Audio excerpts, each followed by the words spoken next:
Listen to me, and listen with your soul, not with those ears that only seek noise to drown out fear. You bring to me this desire to listen to something for 20 minutes, hoping that a recording has the power to alter the course of the planets in your life. You read, it's inevitable. It's simply going to happen, and your heart races, longing for a miracle that comes from outside in. What naivety. I am not here to give you empty hopes or to sell you sweet illusions. I am here to tell you who you are, and why your life is exactly as it is today. Look around you. Look at your difficulties, your loneliness, or your lack. Do you think this is a punishment? Do you think it's bad luck? Or worse, do you think it's destiny? Don't be foolish. The visible world has no creative power. Understand this before taking another step. Everything your eyes see, everything your hands touch, is merely the dead shell of past thoughts. Physical reality is just the delayed echo of what you whispered to yourself in secret, days, months, or years ago. You are living in a monument built by your own consciousness, and now you complain about the architecture. Do you want to use these 20 minutes to change everything? Very well, but know that inevitability is not in the magic of the audio, nor in luck. Inevitability is a law, cold, impersonal, and exact. The law states the following. You do not attract what you want, you attract what you are. Most of you live like sleepwalkers, reacting to the news, reacting to your bank account, reacting to others' opinions, allowing the outside world to dictate who you are inside. You put the cart before the horse and wonder why you don't go anywhere. As long as you wait to see to believe, you will remain a slave to the shadows. The secret the ancients knew and that you have forgotten is that consciousness is the only reality. There is no other substance. If you want something to be inevitable, you must go to the only place where creation happens, within. In these 20 minutes you propose to be silent. The challenge is not to ask reality to change. The challenge is to have the audacity, the absolute courage to ignore what your senses scream and assume the identity of what you wish to be. It's an identity exchange. You must kill the old man who believes in scarcity and put on the skin of the new man who already lives in abundance. No middle ground. If you enter this state of assumption with doubt, nothing will happen. But if you enter with the authority of one who knows that imagination is the true foundation of the universe, then mountains will move. Not because you asked, but because you became the mountain itself. Are you ready to take on this responsibility, or will you continue acting as a victim of circumstances? The choice is yours, but remember, the law never fails. What you assume to be true deep within your being, the world will be forced to reflect. This is what inevitable means. Now, let's move on to the principles. Pay attention. The first and most vital step for those who dare to govern their destiny is what I call the radical death of the senses. The great error, the fatal trap where most of humanity falls and perishes, is the idolatry of facts. You worship what your eyes see and what your hands touch as if it were absolute truth, but I tell you now with the full force of my conviction, the world of the senses is a graveyard. Everything you perceive outside yourself is merely the petrified past, the result of who you were and not who you are. If you continue looking to the outside to confirm if your desire is real, you have already failed before you even began. When my student Neville came to me, desiring to travel but without a penny in his pocket, surrounded by the cold snow and economic depression of New York, reality screamed that it was impossible. Facts said no. Logic said no. But the law does not bend to human logic. I told him, and I tell you now, you must have the audacity to slam the door in the face of the obvious. If your senses tell you that you are sick, but your imagination tells you that you are healthy, I ask you, who is lying? Your senses are lying, says R. They merely report the echo of old beliefs, while imagination is the only living substance, the womb from which all reality springs. To make this work, you must learn to completely withdraw your attention from the evidence that contradicts you. It's not ignoring like a scared child. It's disdaining like a king who knows the scenery is false. As long as you validate your problems, giving them attention and fear, you feed them with your own life. You must die to what your eyes show you. If your bank account is empty, that is irrelevant to your consciousness. If the diagnosis is bad, that is merely a shadow that has no power of its own, unless you grant it power. The objective world has no will of its own. It is a slave mirror, compelled to reflect what you hold true in secret. Therefore, the order is clear and severe. Deny the evidence. When you enter the silence of these 20 minutes, do not bring the world with you. Leave the real world outside the door.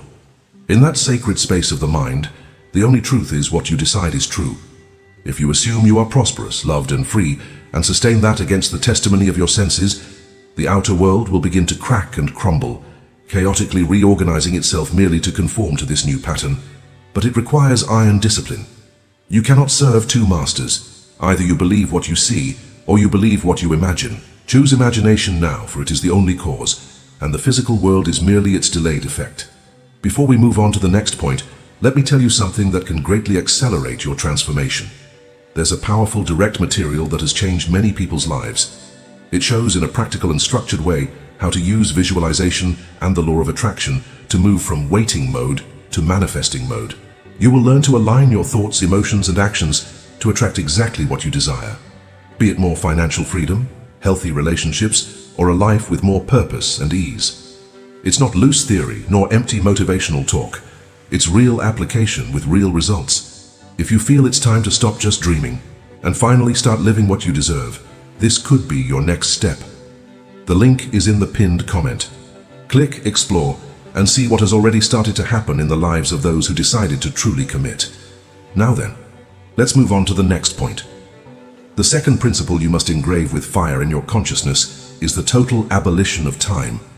Tomorrow is the refuge of fools and the prison of failures. The greatest trap the human mind creates for itself is the illusion that satisfaction is somewhere in the future, waiting to be achieved. I tell you with severity, the future does not exist. The future is merely a continuous projection of your now. If you say I will be rich, or I will be healthy, or I will be happy, you are signing at this very moment a decree that you are not these things. The future tense verb is a confession of absence in the present, and the law, which is blind and exact, does not hear your hope. It hears only your current conviction. You must understand that the name of the creative power within you is not I will be. Its name is eternally I am. There is no comma, no pause, no distance. To assume a state, you must bring it into the present moment, into the immediacy of now. Most of you use these moments of silence to dream of something distant, seeing your desire as an unreachable star on the horizon. That is futility. You must not think of the end, you must think from the end. There is an abyss of difference between thinking of your desire and living within it. Thinking of the desire maintains separation. Thinking from it is union. When you enter your room to practice, time must collapse. If you wish to be in a specific place, do not see yourself traveling there. Close your eyes and feel that the chair you are sitting in is the chair in that place. Feel the atmosphere around you now. If you seek health, do not imagine a gradual healing process. Appropriate explosive vitality now. Ask yourself, how would I feel at this instant if my desire were already a concrete fact? The answer to that question is the feeling you must capture and sustain. Do not leave for tomorrow the state of consciousness you can wear today. Understand that the universe does not respond to your clock time. It responds to your intensity of being. If you postpone the feeling of fulfillment, you postpone the manifestation. You must have the audacity to feel gratitude, relief, and joy now before any sign appears. The now is the only door through which creation enters the visible world. If you keep projecting your good into the future, it will always remain there, a day away, unreachable, like the carrot dangling before the donkey. Stop waiting. Waiting is a state of consciousness of not having. Abandon life's waiting room and enter directly into the banquet hall. Assume the feeling of it already is, for in the realm of the mind, the instant you dare to believe you possess, you truly possess, and time will bend to bring it into your reality. The third principle is the secret that separates the master from the amateur, and it is where I see most of you stumble and fall repeatedly. The law of naturalness, or least effort. Look at yourself when you try to change your life. I see the tension in your face. I see you frowning, clenching your fists, exerting tremendous mental force as if trying to move a concrete wall with thought. Stop that immediately. Effort is proof of your disbelief. In the realm of the spirit, effort is not a sign of power. It is a sign of weakness. One who already has does not make an effort to have. One who is does not struggle to be. Force denies, naturalness attracts. You need to understand that a state of consciousness only manifests in the physical world when it becomes natural for you. As long as your desire seems like a distant dream, a big thing, or an extraordinary miracle, it will remain out of your reach. The barrier between you and your goal is not destiny, it is the lack of naturalness. Ask yourself, how do you feel about the shoes you are wearing now? Do you walk down the street mentally shouting, I have shoes, I have shoes? Do you feel uncontrollable euphoria with every step just because you're wearing shoes? No. You feel it's natural. It's obvious. It's a fact so integrated into your reality that you don't even think about it. This comfortable indifference is the true seal of possession. It is precisely this level of naturalness that you must cultivate in these 20 minutes of immersion. Many confuse the feeling of the realized desire with an explosion of hysterical emotions. But intense emotion is volatile and unsustainable. The secret is not excitement, it is relief. It is the deep, silent exhalation of one who says, "Thank God, it's done. The problem is over." It is the feeling that it obviously belongs to you. When you manage to wear your new state with the same naturalness with which you wear old, comfortable clothes, the manifestation will be inevitable. You must remove your desire from its pedestal. Stop treating it as an unattainable idol and start treating it as an everyday fact of your daily life.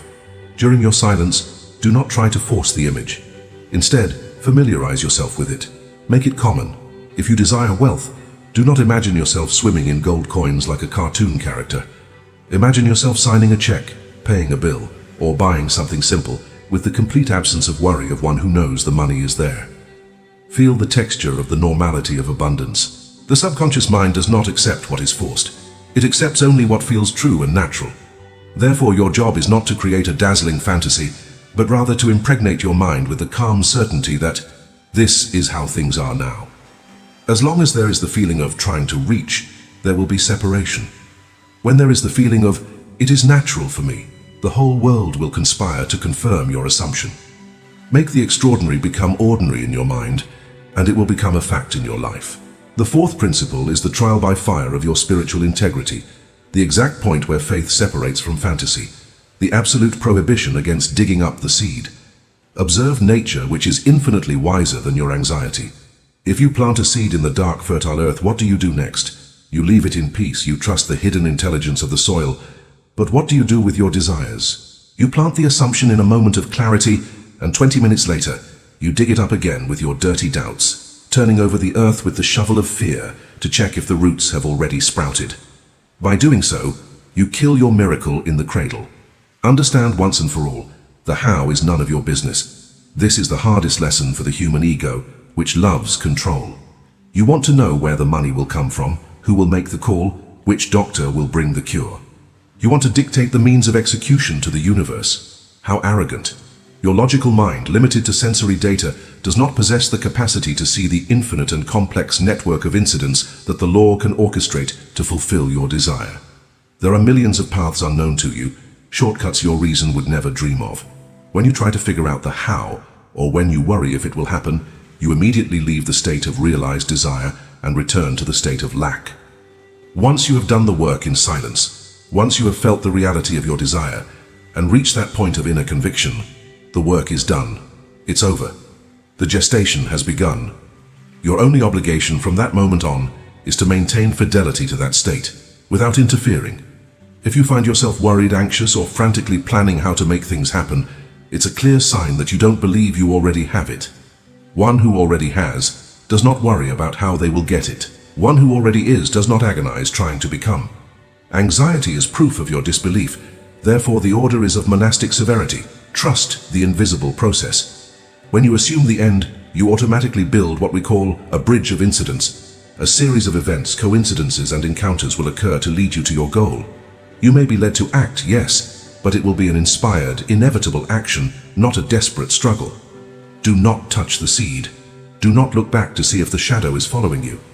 Remember Lot's wife. Whoever looks back questioning and doubting turns into a pillar of salt, becomes paralyzed, dead in life, trapped in the past. Walk with the blind certainty of one who knows that the order has already been dispatched, and delivery is only a matter of time. Release control to gain command. The fifth principle is the supreme consummation, the final act that seals your destiny and separates masters from slaves of circumstance. Anticipatory gratitude. I look at the world and see multitudes begging, negotiating with the universe, pleading for changes as if they were helpless victims of a cosmic whim. And that is exactly why most receive absolutely nothing. Understand the cold mathematics of your own mind. The act of asking is the absolute affirmation of lack. Nobody asks for what they already possess. By pleading, you are shouting to the law, I don't have this, And the law, which is an impersonal and exact mirror, reflects your conviction of lack by giving you back only more emptiness. You must learn to use gratitude, not as a social courtesy or a religious prayer, but as a tool of mental engineering. Gratitude is the most powerful of all affirmations of possession. When you sincerely give thanks, you are not waiting to receive. You are acknowledging that you have already received. It is a total inversion of common logic, but it is the only logic that works in the creation of reality. If I were to place a diamond in your hand now, what would you do? You would say, "Thank you." Gratitude is the natural response to receiving. Therefore, if you want to convince your deep consciousness that your desire is real, you must feel gratitude before the object appears. This is the secret you must take into your silence. Thank you is the final seal on the contract of creation. During your 20 minutes, do not end by expecting something to happen in the future. End with the deep, almost physical feeling of relief. Giving thanks is the collapse of tension. It is the moment when anxiety evaporates because the problem has been solved. It is the sigh of one who has dropped a heavy burden of years and now walks lightly. It is the secret and silent joy of knowing that reality has already bowed to your will, even if your physical eyes have not yet witnessed the change. This anticipatory gratitude is what orders chaos to organize itself. It eliminates residual doubt, for it is impossible to be truly grateful for something and, at the same time, doubt that you have it. Giving thanks is recognizing the accomplished fact. Therefore, stop behaving like a beggar. Raise your head and assume the posture of one who commands their own existence. In the silence of your room, feel the satisfaction of the fulfilled desire until the only possible response from your being is a deep and vibrant, "It is done. Thank you." When you reach this point, where gratitude is your natural reaction even before the physical evidence, the universe has no choice. Matter is slow and heavy, but it is compelled to conform to the form that your gratitude has drawn.